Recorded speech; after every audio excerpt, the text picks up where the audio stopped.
I burned my boyfriend's motorcycle because I saw him buying clothes for another girl. I thought she was his mistress, but she was actually his mom who had put on really nice makeup.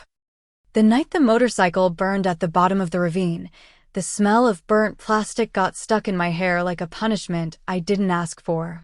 Julian came running with his eyes wide open as if the floor had been ripped out from under him, and I stood at the door faking perfect surprise. The whole street came out to watch because in our neighborhood a fire is a spectacle and misfortune is shared like bread. I saw him looking for culprits with his eyes, and for a second I thought he was going to point at me, that he was going to break me down right there, but he swallowed his anger, and that's when I knew I was going to tell this story my way. Julian, my boyfriend, was always one of those guys who think they're heroes for doing the bare minimum. He works with the motorcycle as if it were an extension of his body. He delivers orders, does rides, moves packages, whatever comes up. In a neighborhood on the outskirts like ours, where you get everything now and pay for it tomorrow, that motorcycle was the only guarantee that we weren't going to sink. I wasn't born to be counting coins on a plastic table, and he knew it from day one. I liked that useful man energy about him, that I'll take care of it pride. What I didn't like was him getting used to me applauding him for doing the basics. We met because he would drop off orders for me from a store where I helped out sometimes, and he always made up a joke so I'd look at him. I played along because I liked feeling that someone saw me in the middle of so many people who only look at the ground. The first time he asked me out, it wasn't to a nice restaurant or a bar, it was to go for a ride on the motorcycle, as if that were a date. To me it seemed a little cheap, but also exciting, because on the motorcycle he thought he owned the world and I, behind him, thought I owned him. That feeling hooked me more than any promise. Over time, our dynamic became simple and dangerous. He worked, I managed life. I'm not going to apologize for that, because someone has to think, someone has to take care of what you build. Julian had this habit of thinking that because he left early in the morning that was enough, and I had to remind him that money disappears faster than sweat. Sometimes he'd talk to me as if I were an expense, as if I were just a decoration, and that brought out a rage in me that burned inside, because I wasn't an expense, I was the reason he wanted to grow.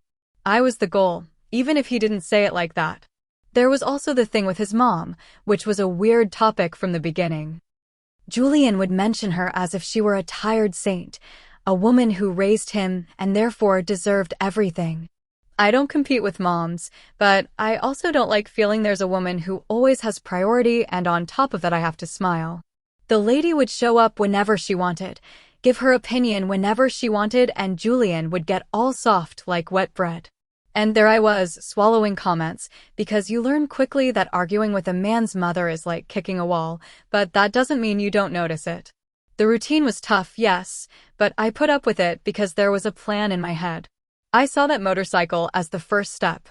Today deliveries, tomorrow a better motorcycle, the day after tomorrow a small car, then moving to a place where you don't hear the neighbor fighting through the window. Julian, on the other hand, lived in the present, in the now. Today there's work, today we eat. That kind of mentality is dangerous because it puts you to sleep, and I'm not a woman who falls asleep, I'm a woman who anticipates. That's why, when I started seeing weird signs, my head wasn't wrong, it just did what it always does, connect the dots. He started having errands he didn't have before. He took longer, came home smelling like someone else's perfume, and said it was from a client. He kept his phone in his pocket as if it held secrets, as if the screen were a safe. And I'm not stupid. I know how a man behaves when he wants to look good for someone else. I saw him dressing up more, combing his hair more, putting on his best shirt to go to work. And while I was doing the math, he was getting pretty for someone who wasn't me. I wasn't going to allow that. No, not after everything I had emotionally invested in this relationship project.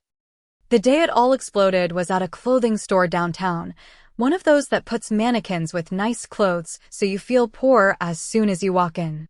I was going to buy some cheap things, nothing special. When I saw him, I saw Julian from the back with that I'm handling it posture, and I felt a silly relief, as if life were telling me I was exaggerating, until I saw him pull out bills and pay for an outfit and perfume for a girl.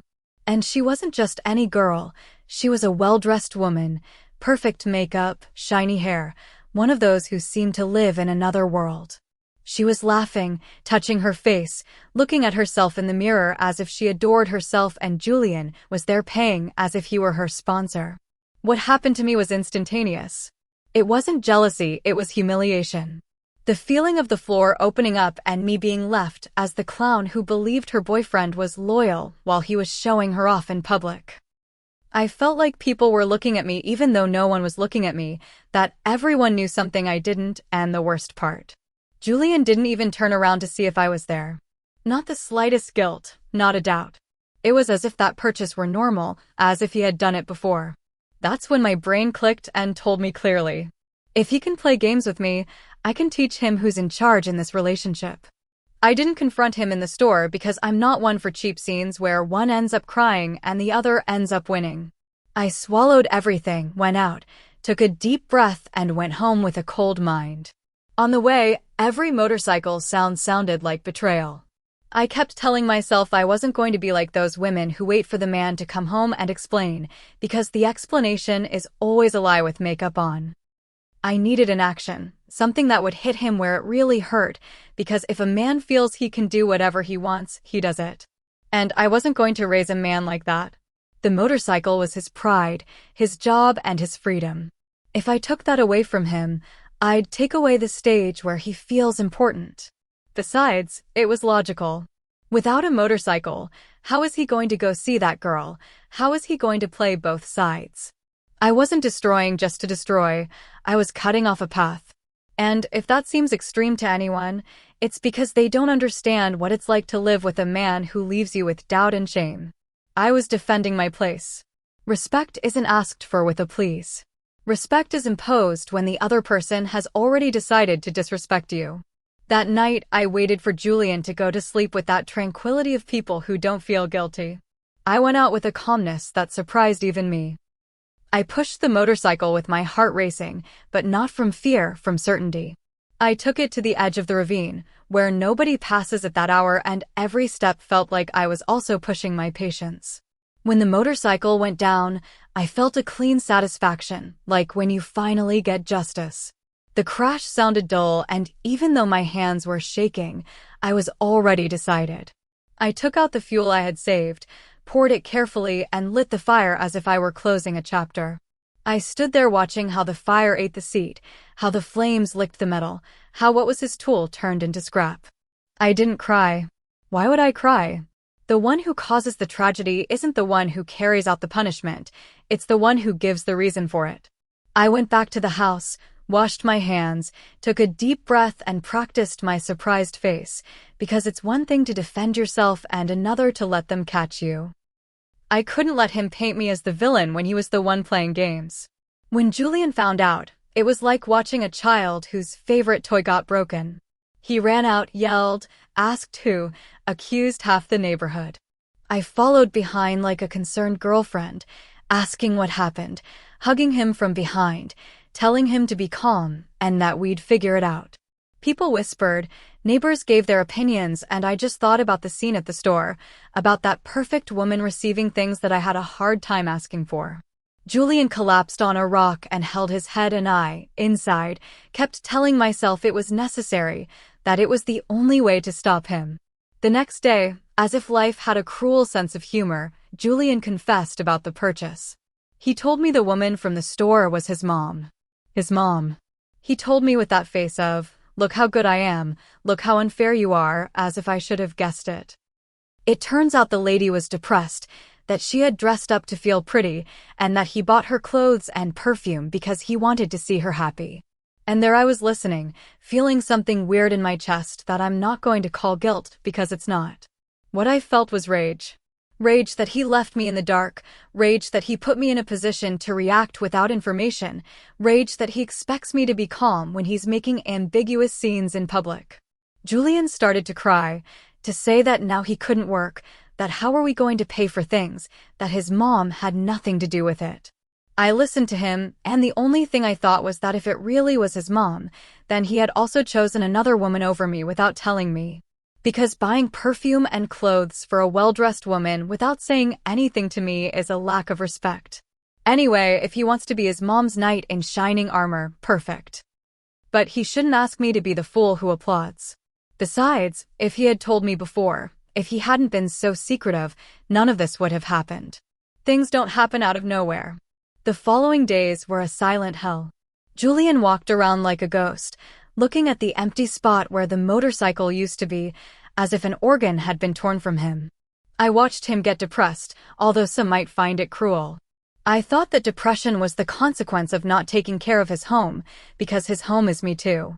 He started arguing over silly things, saying he couldn't go to work, that nobody would hire him without transportation, and I, who have always been the one who solves things, had to carry his drama, because of course, he falls and I have to pick him up, even though he doesn't pick up anything when I'm drowning. The funniest thing is that he wanted me to comfort him as if I were his mom. He also wanted caresses, patience, sweet words. I gave them to him halfway, because I'm not a monster either, but with an internal condition. This was going to change him. If he depended less on that motorcycle, he would depend more on me, on my organization, on my way of seeing life. And yes, it sounds harsh, but that's how couples work. Someone sets the pace. I wasn't going to let Julian keep living as if he could do whatever he wanted and then come crying for me to forgive him. If he wanted this stability, he was going to have to accept my way of maintaining it. The truth is that even after he clarified the thing about his mom, I couldn't get the image of that well-dressed woman out of my head. Receiving things. Why? Even if it was his mother, why did she look like that? Why did she laugh like that? Why did they have that complicity? No one can take away my intuition. I started looking at Julian with a different eye, like you look at someone who has already shown they can hide things.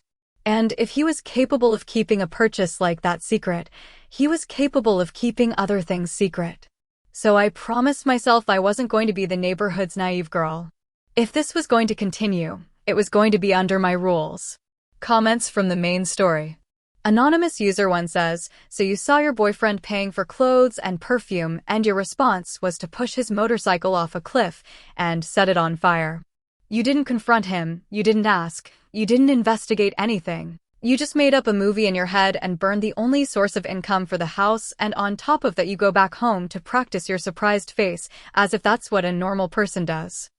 The worst part is that when he tells you it was his mom, instead of accepting you messed up, you get mad because he didn't inform you, as if he has to ask for your permission to buy something for his mother. OP's reply. Look, you talk as if I live in a fairy tale where men are transparent and women have time to sit down and talk over tea. Julian wasn't buying bread, he was buying perfume and clothes for a well-dressed woman and laughing as if nothing was wrong, in a public store without saying a single word to me beforehand. If you like having your face walked on and waiting for explanations, that's on you. I reacted like someone who isn't willing to be humiliated and then be told, oh, it was my mom. As if that fixes the shame. And yes, I practice my surprised face because I'm not going to give anyone the satisfaction of seeing me defeated. Anonymous user says, your logic is sick. Without a motorcycle, he can't go see his mistress, but without a motorcycle, he can't go to work either. So, you shot yourself in the foot, and you still think you're a strategist. You say you manage life, but you're a fire with legs. You literally pushed him into depression, and you still play the savior, as if your act was a necessary punishment. You're the type of person who destroys and then starts giving hugs to be in the photo. OP's reply. How dramatic you're being for someone who's just reading a story on their phone. I'm not a fire with legs. I'm someone who understands that consequences are the only thing that makes people change. Julian was comfortably doing his errands and his secrets, and I cut off that comfort. If he got depressed, it's because he realized he can't live like a child anymore.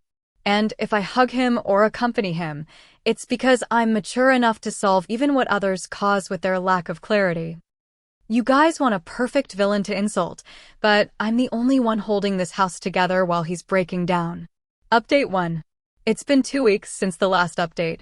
2 weeks seems short when you say it quickly, but in a house that lives day to day, 2 weeks is an eternity. The first blow was simple. Julian stopped leaving early. He'd get up, look at the corner where the motorcycle used to be, and just sit there as if the air were heavy. At first, he said he was going to find a job on foot, that he'd look for something nearby, but the days passed and the only things he got were rejections and pitying looks. I saw him fading and I started to get desperate because it's one thing for him to suffer and another for his suffering to drag us both down. Rent isn't paid with laments. The landlord, a man who doesn't smile even when you pay him, started coming around more often. First it was an innocent question, then it was a reminder with a threatening tone, and then it was a direct visit to the door with that phrase that freezes you: "If we don't pay, we're out." Julian tried to talk to him as if they were friends, as if life could be solved with a pat on the back. He told him he was going through a tough time, that the motorcycle had burned, that he'd figure it out. The landlord looked at him the way you look at someone who's making up excuses and snapped that he's not interested in other people's tragedies. I was behind him listening and I felt my blood boil because I wasn't going to let them throw us out like dogs. That's when I understood that if Julian couldn't hold it together, it was up to me to move the pieces. Julian came into the house and threw himself on the bed as if he'd been beaten. He started saying he was useless, that without a motorcycle he was nobody, that everything had gone to waste. I'm allergic to those victim speeches, but I had to swallow them because I didn't have time to emotionally educate him. I told him to get up, to eat something, to think, to look for alternatives. He answered me with an empty stare, and that's what scared me, because an empty man is a man who lets others decide for him. And I didn't want the landlord deciding for us. I wanted to decide. I have an uncle who works in one of those factories that produce parts and smell like metal and rancid oil.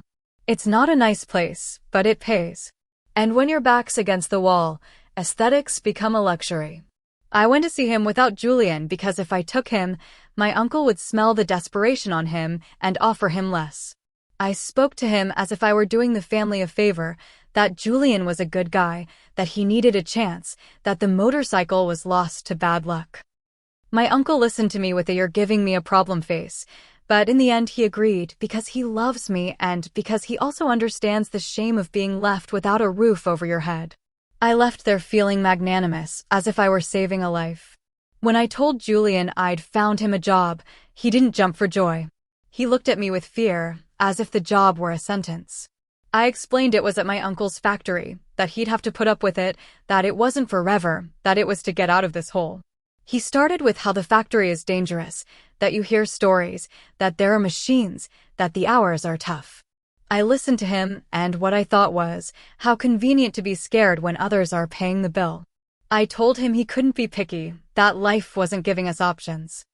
He accepted, but he did it like someone who's surrendering, and that irritated me more than if he had argued, because resignation is a form of manipulation too.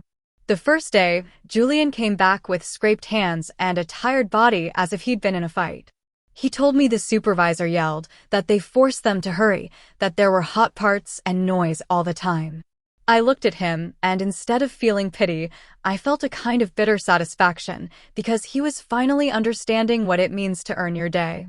I told him to be careful, not to get distracted, but I also told him he couldn't quit. He asked me to understand, that he was at his limit, and I replied that the limit was being left without a house. Sometimes people need you to talk to them like that, even if they cry.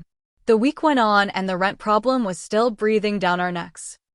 Julian's salary from the factory wouldn't come until the end of the month, and the landlord wasn't going to wait until the end of the month. I started doing the math again, cutting back on food, stretching the rice, turning off lights, walking instead of paying for fares, but it still wasn't enough.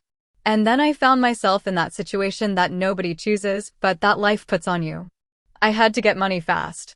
I wasn't going to go ask Julian's mom, because I'm not a beggar, nor am I going to give that lady the satisfaction of seeing me down. I also wasn't going to ask the landlord for compassion, because compassion is humiliation in disguise. I needed a clean solution, and the solution was in the factory itself. My uncle handles a petty cash box for small expenses. I know this because he boasts that in his factory everything is controlled, but I also know that control is a word you say to sleep peacefully. The first time I saw that box, I didn't think of it as theft. I thought of it as a family loan. I was literally holding up the roof for everyone, and my uncle with his business could handle a small bump. Besides, I was going to pay it back when Julian got paid or when we figured something out. It was temporary, an emergency measure, like those things you do when you don't want to lose everything. That's what I told myself because it was true. The first time I did it was fast. I went in when my uncle was distracted. I saw the folded bills. I took a small amount, put it in my purse, and left with my heart racing. I didn't feel guilt. I felt urgency. I went straight to pay a part of the rent so the landlord wouldn't come with his threats. That night, Julian asked me where the money came from, and I told him I had sold some old things. He believed me because he wants to believe, because it's easier than accepting that life forces you into ugly decisions. And I wasn't going to give him details because the less he knows, the less he gets involved. I was solving it, and he already had enough to deal with surviving the factory. The problem with stealing once is that the next day reality doesn't stop. Julian came home with worse news. At the factory, a coworker almost cut off a finger because of a machine that had no safety guard. He told me with a trembling voice, as if he were warning me that he could be next. I hugged him, told him to be careful, to be alert, not to get complacent. But inside I thought I couldn't afford to lose that income, however small it was. If Julian left the factory, the hope of paying next month's rent was over. So my temporary solution started to turn into a plan, cover what was missing until he got paid and then we'd see. Except then never comes when you're trapped. I went back to the factory to visit my uncle with the excuse of bringing Julian lunch. I did it so nobody would suspect. I went in smiling, greeting people, faking normalcy, and waited for the moment the office was empty. I took a little more from the petty cash box because the landlord had said he wanted the rest of the rent in a few days. I told myself it was the last time. It's always the last time when you're lying to yourself to keep going. I left with my purse a little heavier and my stomach a little tighter, but also with the peace of mind that nobody was going to kick us out that week.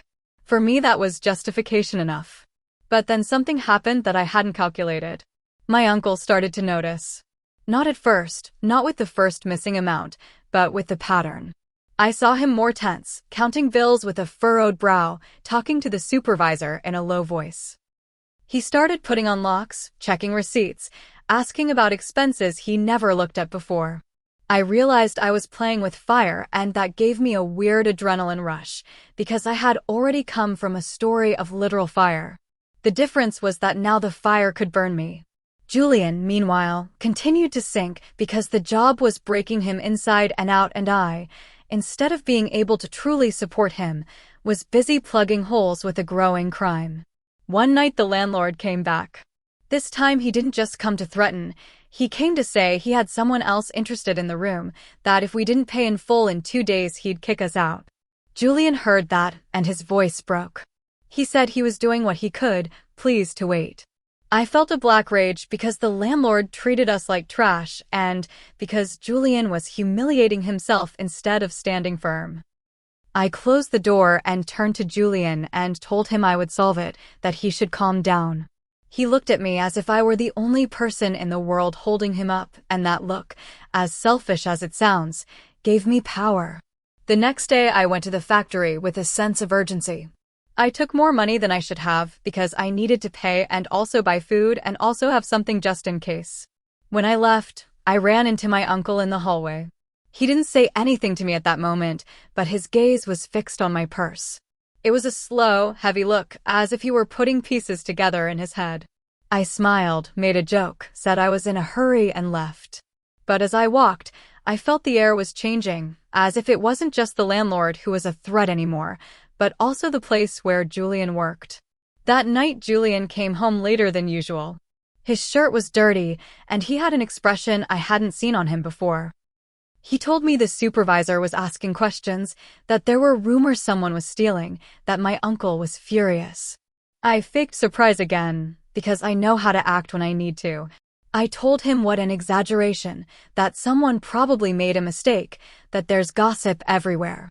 Julian looked at me weirdly, as if for the first time he suspected I knew more than I was letting on.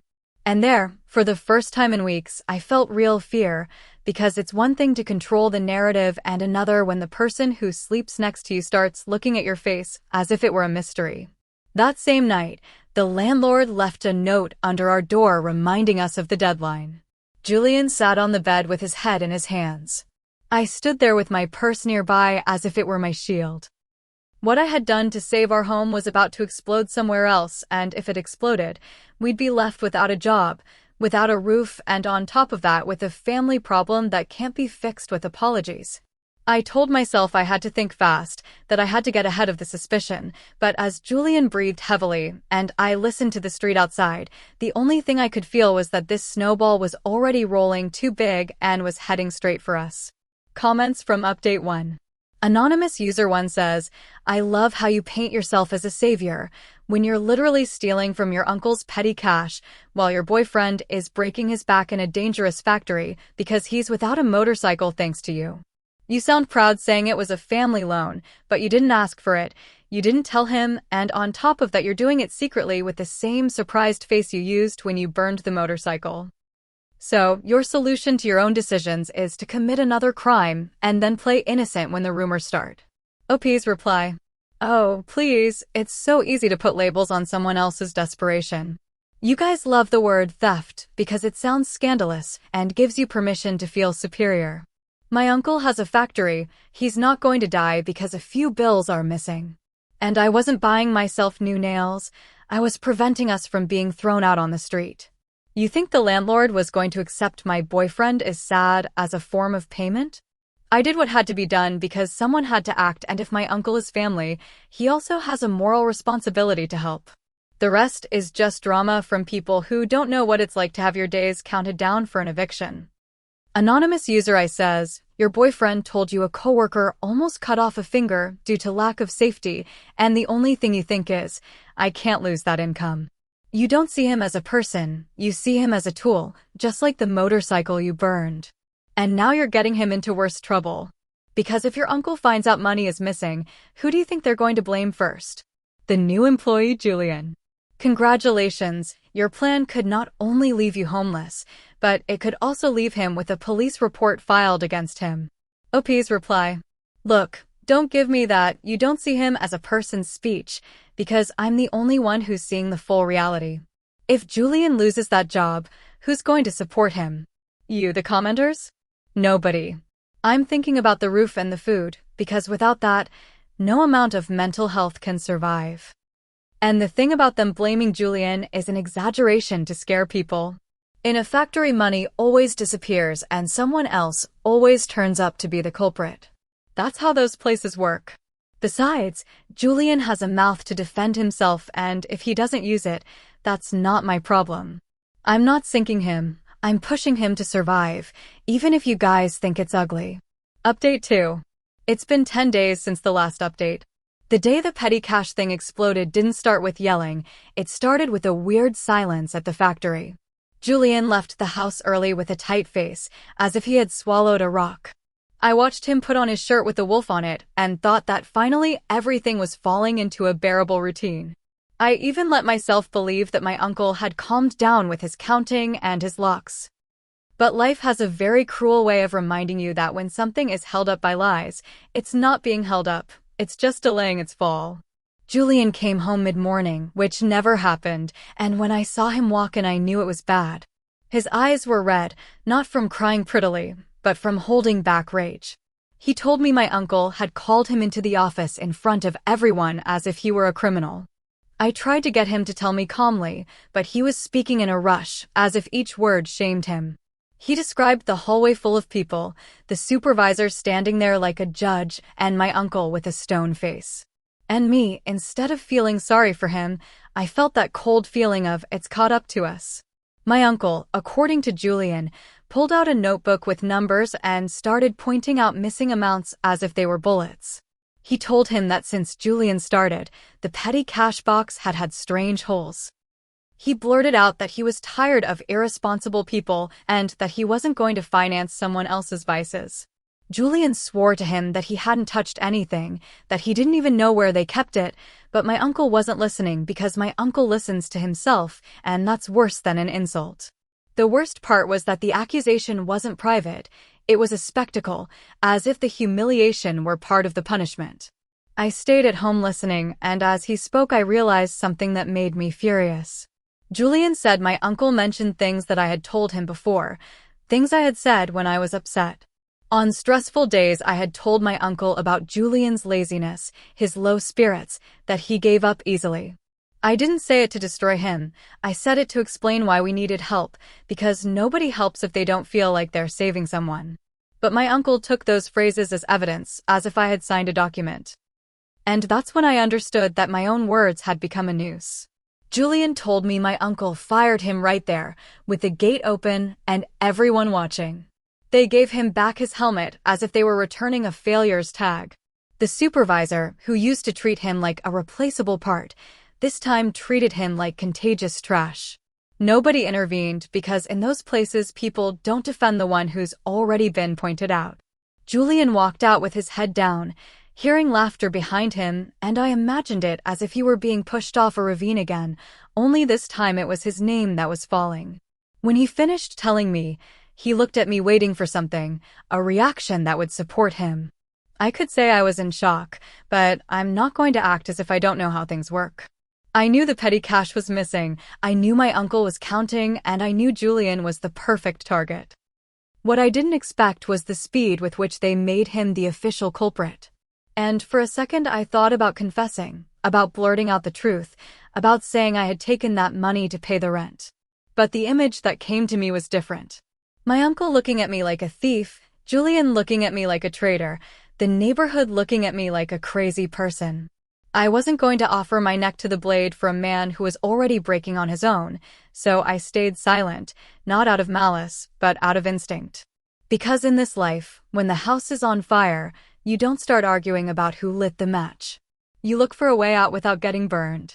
I told Julian my uncle was exaggerating, that it was surely a mistake, that we should talk about it later.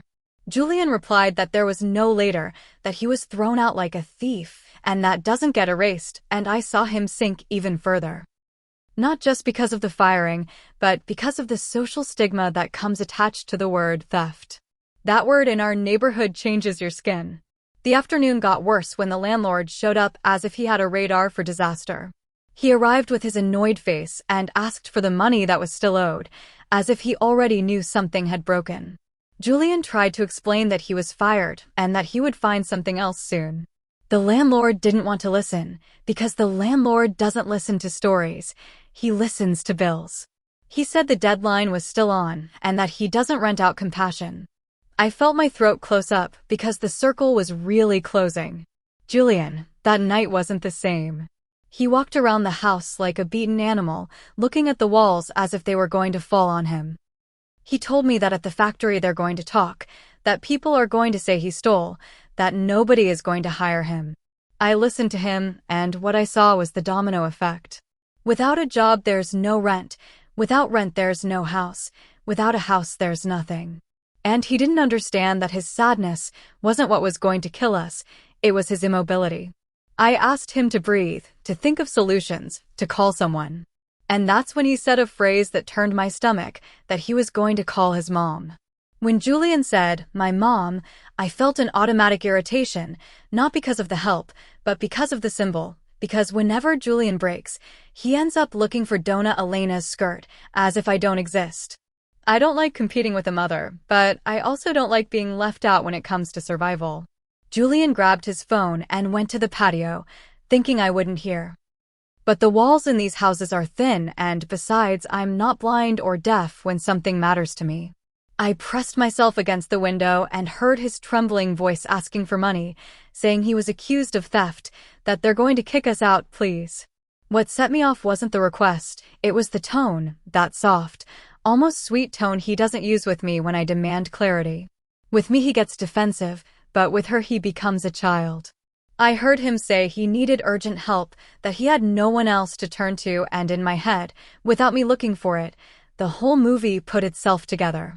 Julian going back to hiding things, Julian using one call to cover up another, Julian talking to his mistress, but labeling her mom so I wouldn't suspect, because after the thing at the store I no longer trust coincidences, I trust patterns. That night I barely slept.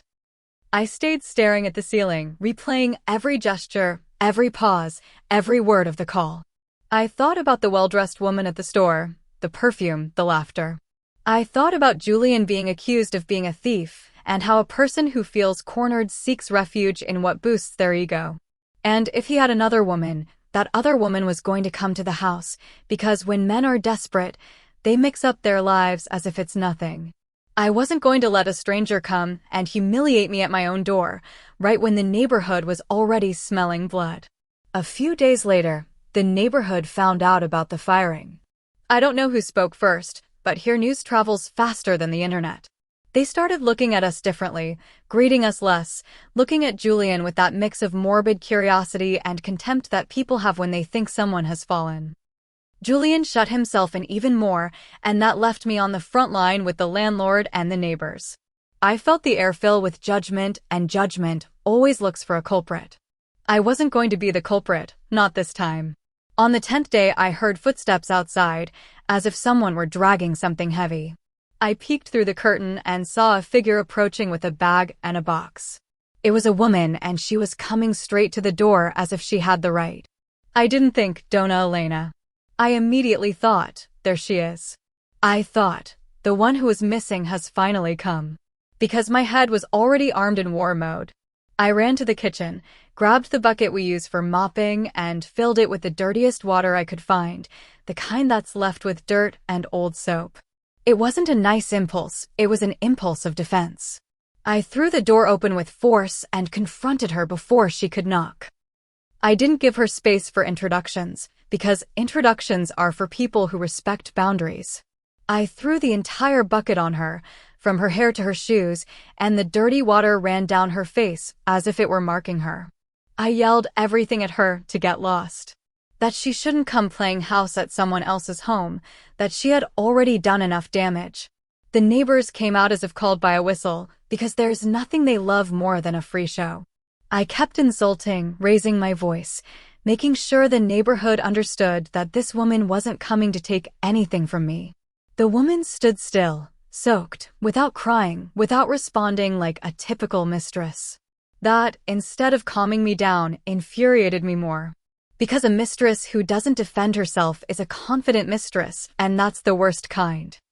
She just pursed her lips and held the box tightly so it wouldn't fall, as if what she was carrying was important.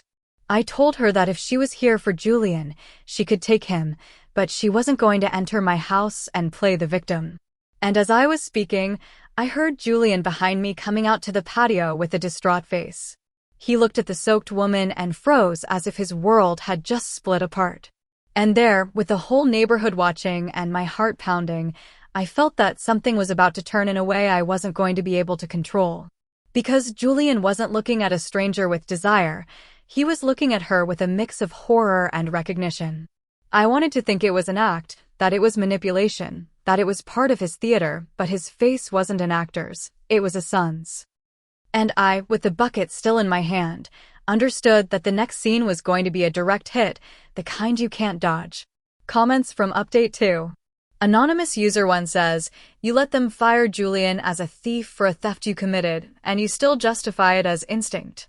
On top of that, you hear him asking his mom for help and your first thought is that she's a mistress, as if your paranoia were evidence.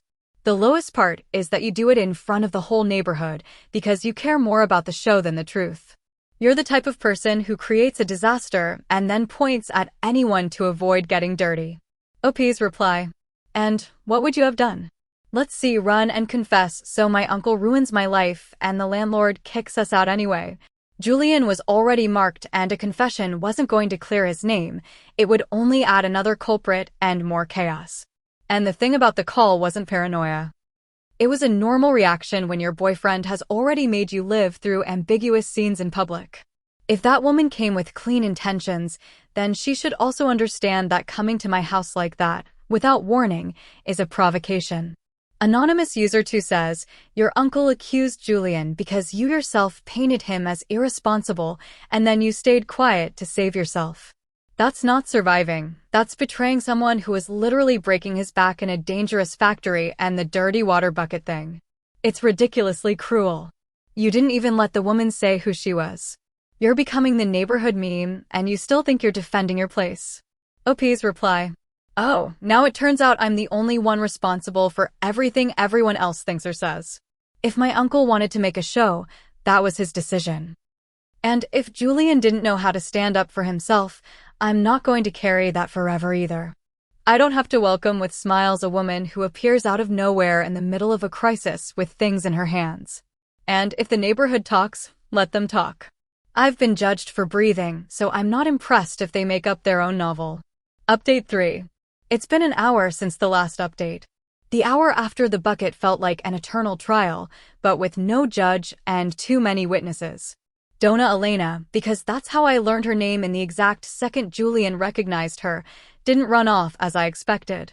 She stood there soaked with dirty water dripping down her neck, and still she didn't lower her gaze. That disconcerted me because I was ready for a mistress fight, for an exchange of screams and tears. But what was in front of me was something else, a cold dignity that gave me nothing to crash against. And when you can't crash, you have to listen, and that's what I hate most. Julian took a step toward her with a shattered face. He didn't look at me first, he looked at her as if I were background noise. He said her name in a low voice, as if it hurt him to pronounce it. And that's when the neighborhood fell truly silent. I felt the gazes shift direction, as if suddenly I had been left alone in the middle of the stage. I tried to hold my posture, because I wasn't going to let them paint me as the crazy bucket lady without an explanation. I crossed my arms, lifted my chin, and waited for Julian to say it was a misunderstanding. But Julian wasn't in a save-me mode, he was in an awakening mode. Donna Elena took a deep breath and asked to come in, not as a plea, but as someone entering a place that also belongs to them. Julian made way for her without asking me. That burned me, because I have held this house together with my bare hands, even if everyone likes to forget it. The neighbors were still at the door, glued, hungry to see what was coming. Donna Elena crossed the threshold, leaving a trail of dirty water, and stopped in the middle of the living room as if she were taking her position. I wanted to tell her to leave, but my throat didn't obey me. Because when someone enters with that calmness, they steal your strength. She turned to me and looked at me directly. She didn't insult me, she didn't throw the bucket back, she didn't scream crazy at me, which is what the neighborhood expected. She just asked me in a low voice if I really thought Julian would bring a mistress to my door in the middle of a possible eviction. That question was like a silent slap because it left me without my victim script. I tried to answer with something sarcastic, but what came out was a clumsy defense, the kind that sounds empty. Donna Elena didn't laugh. She just sighed like someone who has seen too many versions of the same thing. And in that sigh I felt I was starting to lose the narrative. Then she revealed her full identity, without drama, with a clarity that made the air heavy. She said she was Julian's mom, that she came because her son asked her for help, and that she wasn't going to leave him on the street. The neighborhood at the door murmured like a wave, and I felt the floor move under me because I had already put on the show. I had already thrown the bucket, I had already screamed, and now the show was coming back to me with a label. It wasn't. I defended my home from a mistress. It was I threw dirty water on my mother-in-law. You can't clean that up with any pretty explanation. And the worst part is that Julian's face was one of absolute shame, as if I had spit on his family name. I tried to regain ground by saying that at the store I had seen her looking too dressed up, that she looked like another woman, that anyone could get confused. Donna Elena looked at me like someone listening to a repeated excuse. She told me yes, she had put on makeup, and that day her son took her to buy clothes because she was trying to pull herself out of a slump. She said Julian had convinced her to look pretty, just for once, and that's why she looked different. I felt rage at the way she said it, as if the story were sweet, as if I were the fairy tale villain, but I also felt that discomfort of recognizing pieces that fit together too well, because the truth has that ugly habit of sounding coherent.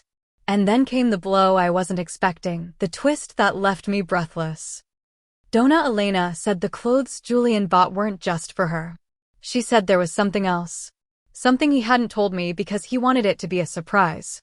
She took out the box she had protected with her body, opened it carefully, and inside there were new clothes, pretty ones, the kind I never buy for myself because I'm always prioritizing bills. She said they were for me, that she and Julian had chosen them thinking of me as an attempt to make peace, to accept me, to tell me welcome to the family in a way that wasn't just words. I stood there motionless because that didn't fit into my logic. My first reaction was to distrust, because that's how I operate now. I thought it was theater, that it was manipulation to make me look bad, but Donna Elena wasn't acting and Julian looked just as surprised that she revealed everything there in front of the neighborhood. She explained that the full gift came with a perfume, one they chose so I would feel pretty too. And then she said the sentence that froze me, that perfume was in a bag stored in the luggage compartment that was on the motorcycle. The compartment, the motorcycle, the ravine, the fire. I felt something inside me tighten like an invisible hand. I tried to say it couldn't be, that she was exaggerating. How could they put a gift like that on the motorcycle? But as I was speaking, I saw Julian's face turn white, because he understood the same thing I was understanding. The gift that was for me, the welcoming attempt, the gesture that would have given me arguments to feel important, I had reduced it to ash. And not only that, I had destroyed his only means of work. I had created the void that led us to the theft, and I had let him be accused. The whole chain of events presented itself completely without me being able to cut it with a phrase. It wasn't an isolated event, it was a series of decisions that now became a single story, and that story no longer favored me. Julian looked at me as if he were seeing me for the first time, not with love, not with theatrical rage, but with a disappointment that feels adult. He asked me without raising his voice if I was the one who burned the motorcycle. I tried to hold on to the lie, because a well-placed lie can save you, but his gaze was already a detector. I said no, how could I do that, that I was with him, that anyone could have. Donna Elena remained silent, but her silence was more accusing than a scream. Julian insisted, not as a fight, but as a last chance to hear a truth, and that's when I realized my silence was no longer protection, it was evidence. I'm not going to say I confessed crying, because I'm not like that. I told the truth like someone accepting an inevitable fact, like someone who says it happened without accepting the moral judgment. I told him yes, I pushed it, yes, I set it on fire, because I saw him at the store, and I thought what any woman would think. I told him he didn't give me context, that he was secretive, that he pushed me to react. Julian listened to me without interrupting, which was worse, because when someone doesn't fight with you it's because they've already left on the inside. Then he asked me about the petty cash box. Why his uncle accused him, why I didn't say anything. And I, trapped, did the only thing I could. I told him I was trying to save our home, that I was trying to avoid the eviction, that it wasn't a time for heroics. Julian laughed, but it wasn't a joke laugh, it was an empty laugh. He told me I let him carry the shame of being a thief to save my own skin. He told me he had humiliated himself asking for help, and I responded by throwing a bucket of dirty water on his mother. He told me the only thing he had ever wanted was for his mom and me to be at peace, and I turned everything into a war. I tried to say that he had failed me too, that he hid things from me, that he didn't understand my position, but my voice already sounded like what it was, a desperate defense. And the neighborhood at the door was no longer whispering, they were commenting out loud, as if I were a scene to be analyzed. As if that wasn't enough, the landlord appeared in the middle of the chaos, drawn by the noise as always. He came in without asking permission, saw Donna Elena soaked, saw Julian pale, saw me with a distraught face and blurted out that he wasn't going to wait anymore. He said that the next day he was coming with someone to take our things out, that he doesn't rent to problematic people, that the neighborhood was already fed up. Julian didn't beg him this time, he just nodded with a calmness that scared me. Donna Elena told him he wasn't going to stay there, that he was leaving with her that very night if necessary. And I suddenly felt that the roof I thought I was saving was collapsing anyway, but now on top of me alone. Julian went to the room, put clothes in a backpack without looking at me, as if I no longer existed in his plan. Donna Elena, still wet, dried herself a little with a towel I gave her out of pure social embarrassment, not tenderness. She took the box of clothes, closed it, and told me that what she brought was an attempt at peace, not a weapon. She told me that that welcome no longer made sense, and that she hoped one day I would understand that asking costs less than destroying. I wanted to respond with something hurtful, because that's how I protect myself, but nothing came out. Because when someone hits you with dignity, your insult feels small. Julian came back to the living room and looked at me one last time. He told me he was leaving, that he couldn't be with someone who pushes him into the abyss and then hands him the rope. He told me he was accused of being a thief, and I left him alone. And that's not something you forgive. I wanted to tell him that he also left me alone when he made me feel humiliated, but my argument broke in my mouth. Because humiliation is not an excuse to destroy a life. I'm not saying it as moral repentance. I'm saying it as a reality. It's no use screaming, "You provoked me," when the other person is already walking towards the door. Donna Elena took his arm, not like a child, but like a son who needs to return to a safe place. When they left, the neighborhood was left with that weird silence that comes after the show. I closed the door with trembling hands and leaned against it as if to prevent everything from crumbling. I looked at the house and it no longer felt like a home, it felt like an empty stage. My uncle was going to find out about everything, my family was going to comment, the landlord was going to come, and I was going to be left with the label nobody wants. The woman who burned her own gift and destroyed her own stability. And yes, I thought, I should have asked first, but at that moment that lesson didn't feed me or give me a roof. It just left me alone waiting for the eviction, with the echo of a burning motorcycle that I could no longer even justify with pride. Comments from Update 3. Anonymous User 1 says, "You not only burned the motorcycle, you also burned your own chance of Donna Elena liking you, because the welcome clothes were for you." The scene is perfect. You throw dirty water on your mother-in-law, and then you find out the gift was in the luggage compartment of the motorcycle you yourself turned to ash. And you still try to say that anyone could get confused, as if that erases the fact you let them accuse Julian of being a thief. You're left without a boyfriend, without a house, and without dignity, and the worst part is you earned it step by step. OP's reply. How convenient to summarize a life in 4 sentences to feel like a judge. I didn't earn anything. I reacted with the information I had and with the pressure you guys don't feel from behind a screen. If Donna Elena wanted peace, she could have come like a normal person, not show up suddenly when there were already rumors and eviction threats. And the thing with the luggage was bad luck, because nobody plans for their life to become a karmic joke for others' entertainment. Anonymous User I says, "That I learned I should have asked sounds ridiculous coming from you when what you did was a chain of decisions. You burned the motorcycle, you stole, you let him get fired, and you attacked his mom. It's not a mistake, it's a pattern. When something scares you or hurts your ego, you destroy and then you hide." Julian left with Donna Elena because he finally understood that with you it's always a loss, even when you win. I hope the eviction comes with applause, just like you put on your show in front of the neighborhood. OP's reply. I have plenty of applause. What's lacking is people who understand context, but you guys aren't here paying for anything. You guys want me to be a cartoon monster so you can insult me in peace. And real life isn't that simple. Julian also made decisions, also hid things, also let the situation rot until it exploded. If he left, let him leave, but don't let anyone pretend this was only my fault, because everyone here pushed the domino in some way.